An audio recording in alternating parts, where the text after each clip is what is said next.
Tableaux Vivants, meaning living pictures, was a popular parlor game in the 18th and 19th century. Much like charades, friends would portray scenes from favorite myths or stories, but they would portray them absolutely still, making as artful a picture as they could with their bodies and props.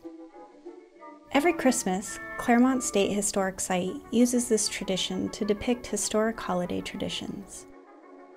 Living actors are meticulously dressed in historic clothes and posed in the rooms of the 250-year-old mansion.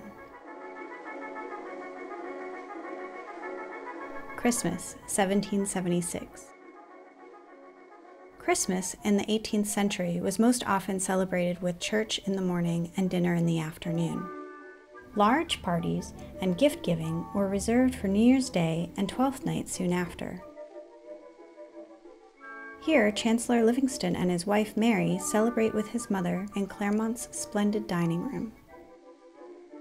Although the Livingstons and other wealthy families ordinarily traveled to New York City for the winter, this year their townhouse and much of the city was occupied by the British Army. Instead, Margaret Beekman Livingston weathered that winter at Clermont with her youngest children. Christmas, 1850. By the middle of the 19th century, the Livingstons had adopted the new tradition of the Christmas tree, made popular by Queen Victoria and Prince Albert. Small, tabletop trees were often decorated with food and toys, since few mass-produced ornaments were yet available. Here, Cornelia Livingston is examining a book to be given as a gift to her husband, while one of her 3 Irish housemaids tends to the tree.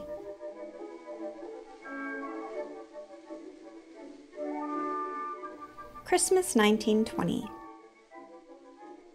In the early 20th century, gift-giving and Christmas trees had become a central part of the holiday season.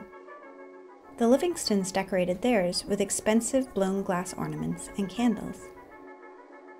Honoria and Janet, now 11 and 10 years old, were given matching presents by their parents every year and were even dressed alike.